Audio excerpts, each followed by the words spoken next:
Bismillahirrahmanirrahim. Assalamualaikum warahmatullahi wabarakatuh.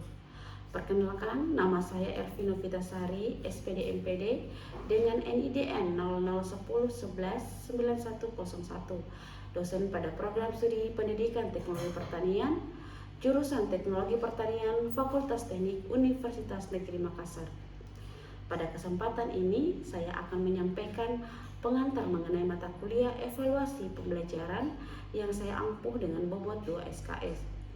Mata kuliah ini dilaksanakan selama 16 kali pertemuan, terdiri dari 14 kali tatap muka dan 2 kali ujian, yaitu ujian tengah semester dan ujian akhir semester. Capaian pembelajaran lulusan CPL pada mata kuliah ini mengacu pada 4 CPL yang telah divalidasi oleh Ketua Program Studi dan Gugus Penjaminan Mutu.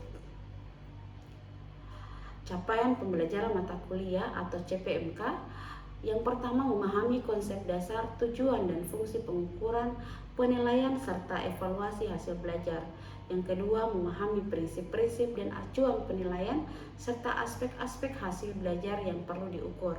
Yang ketiga, menganalisis berbagai bentuk instrumen penilaian, baik yang bersifat tes maupun non-tes. Yang keempat, merancang dan mengembangkan instrumen tes dan non-tes, termasuk penyusunan soal LOTS dan HOTS. Yang kelima, mengevaluasi penskoran hasil tes serta menganalisis validitas, tingkat kesukaran dan daya pembeda butir soal. Dan yang terakhir, mendesain prosedur administrasi dan pelaporan hasil pengukuran dan penilaian secara sistematis.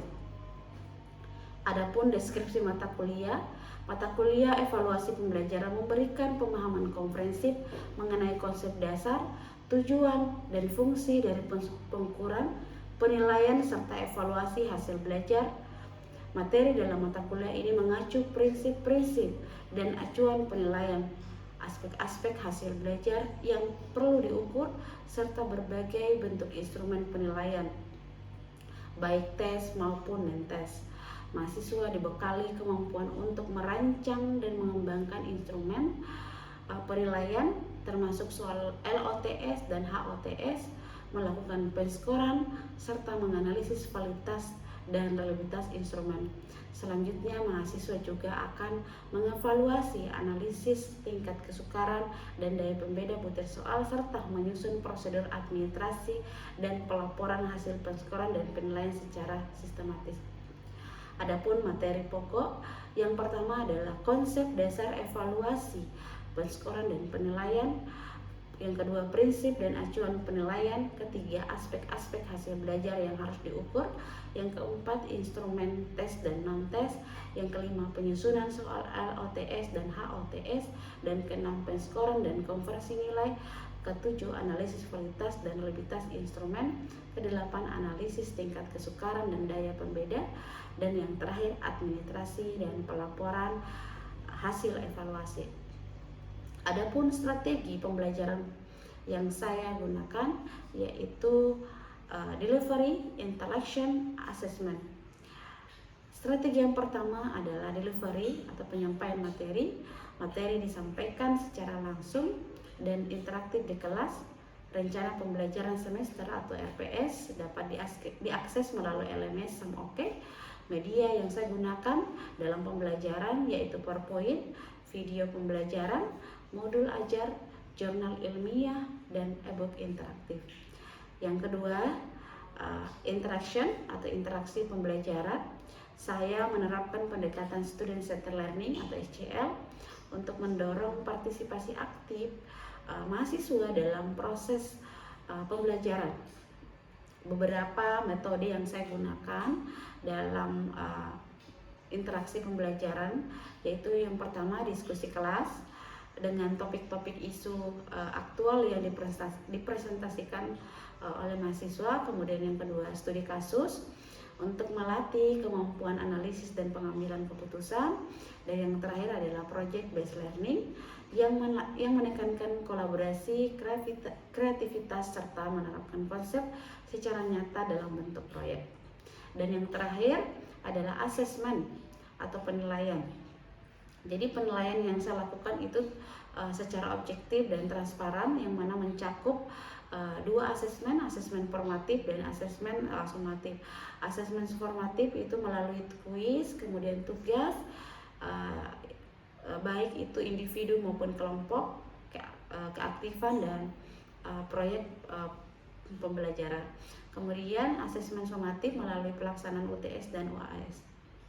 Adapun referensi mata kuliah evaluasi pembelajaran yang saya gunakan yaitu adalah modul ajar yang telah saya susun sendiri, kemudian buku referensi utama yang ditulis oleh para ahli di bidang evaluasi pembelajaran, kemudian artikel jurnal ilmiah terkini yang memiliki kebaruan dan relevansi agar mahasiswa dapat mengikuti perkembangan ilmu pengetahuan dan teknologi pendidikan secara berkelanjutan. Demikianlah penjelasan mengenai strategi pembelajaran yang diterapkan dalam mata kuliah evaluasi pembelajaran dengan pendekatan delivery, interaction, dan assessment. Selanjutnya marilah kita simak video pembelajaran pada pertemuan ke-14 dengan topik analisis tingkat kesukaran dan daya pembeda butir soal yang merupakan bagian dari sesi micro teaching learning. Selamat menyaksikan. Wassalamualaikum warahmatullahi wabarakatuh. Bismillahirrahmanirrahim. Assalamualaikum warahmatullahi wabarakatuh. Waalaikumsalam warahmatullahi wabarakatuh. Selamat siang, salam sejahtera untuk kita semua. Bagaimana keadaannya hari ini? Baik, Bu. Sehat semua? Semangat? Semangat. Jadi kalau siang hari itu memang rasa ngantuknya luar biasa, tapi harus semangat ya. Ya, Bu. Harus semangat karena ini adalah mata kuliah wajib dan materinya sangat penting untuk kalian calon-calon tenaga pendidik. Baik, sebelum kita memulai perkuliahan, kita berdoa bersama sesuai kaedah masing-masing agar kegiatan kita hari ini bisa berjalan dengan lancar.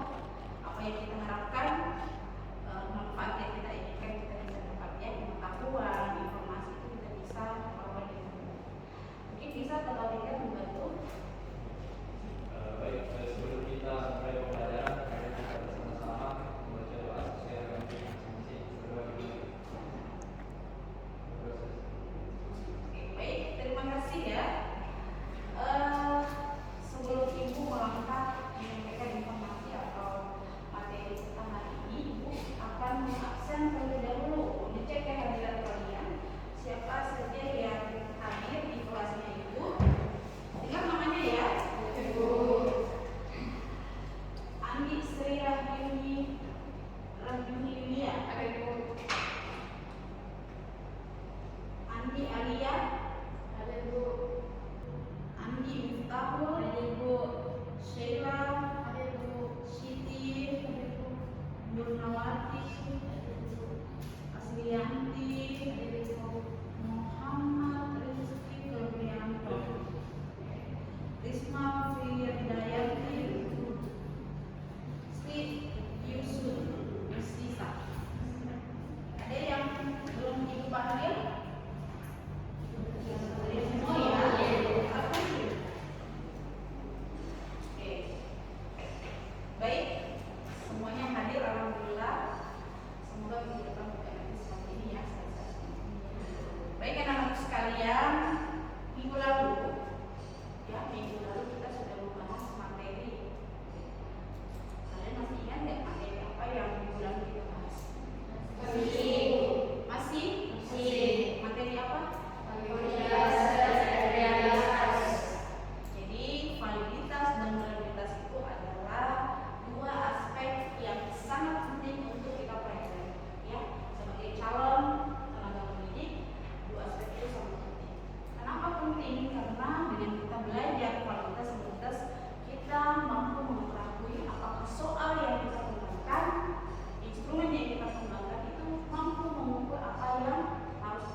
kemampuan peserta didik antara kemampuan yang tinggi dan rendah. Kira-kira kenapa?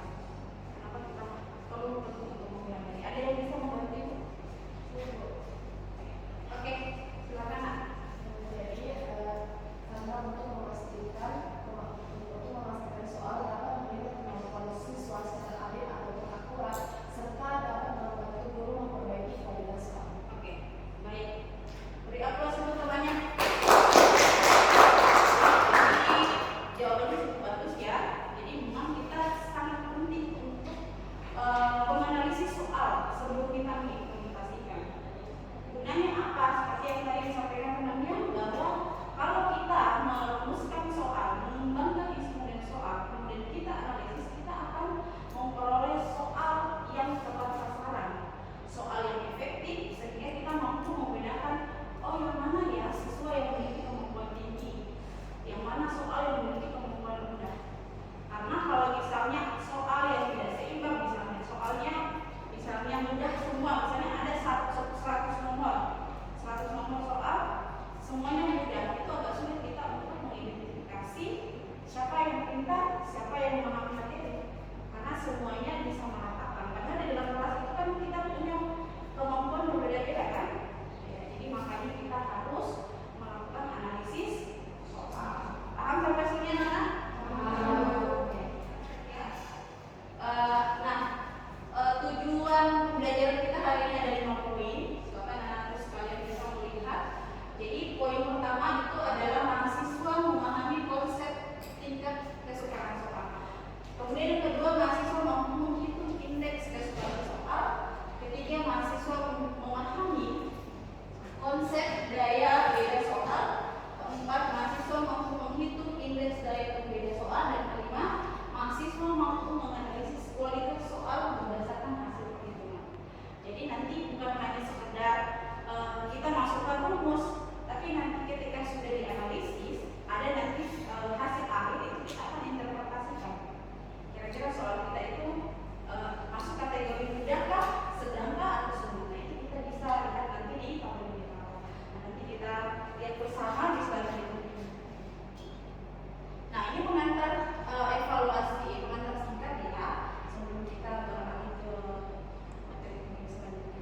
Jadi pengantar evaluasi model soal. Jadi yang pertama, evaluasi model soal diperlukan untuk memastikan kualitas soal.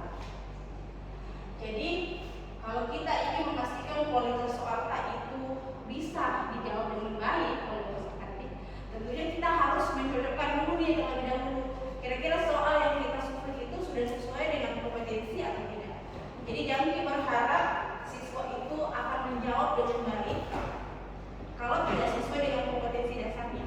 Misalnya kita ngajarnya A, tapi ternyata soalnya B, itu kan tidak cocok ya. Jadi harus dicocokkan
40 siswa, 30 menjawab benar, maka 30 P sama dengan 30 per 40 masuk sama dengan 0,75. Kira-kira kalau 0,75 itu masuk, kalau mau diinterpretasikan dia masuk di mana?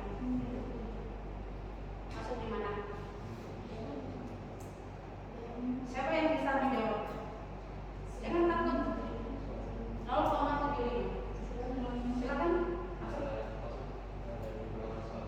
Mudah. Oke. Bagus ya jawabannya. Mudah-mudahan teman-temannya nanti. Ya.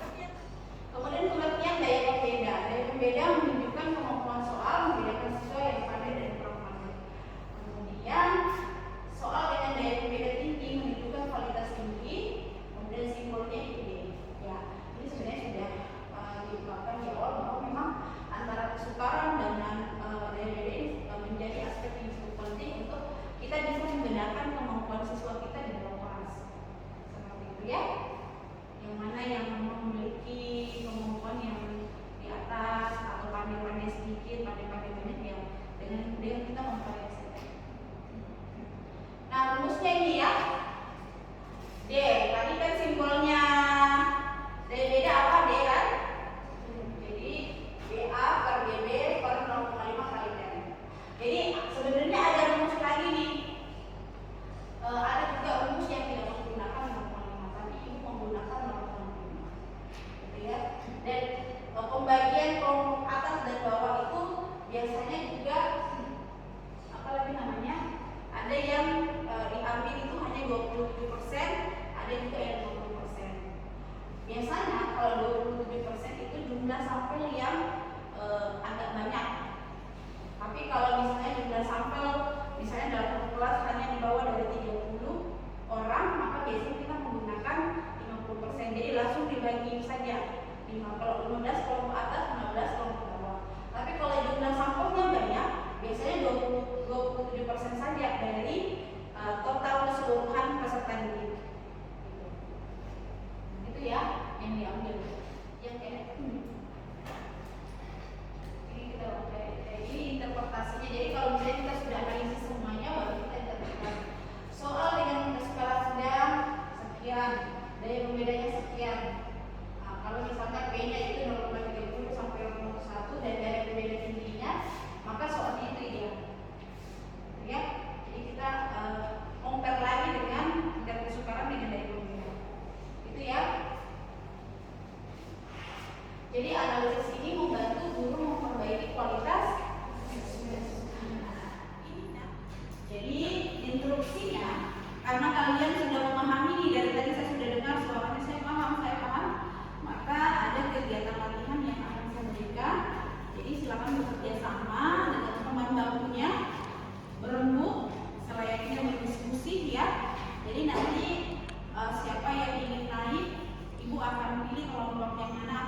Siswa, 20 siswa menjawab benar, 10 siswa menjawab salah. Kemudian ini penyelesaiannya ya. Penyelesaian kita masukkan P sama dengan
dilakukan di LMS. Oke, baik ya, sudah paham sampai sini? Oke, baik. Apalagi kalau sudah paham, mungkin kita akhiri. Namun sebelumnya Ibu ingin mengucapkan banyak terima kasih ya, karena kalian sudah aktif dan sudah berpartisipasi di pembelajaran Ibu. Semoga minggu depan pada saat kita ketemu kalian dalam kondisi sehat dan semangat juga seperti saat ini, dan mungkin lebih semangat lagi ya, karena memang ini adalah materi yang cukup penting. Seperti itu ya. Nah, untuk akhir pembelajaran mungkin kita akan berdoa terlebih dahulu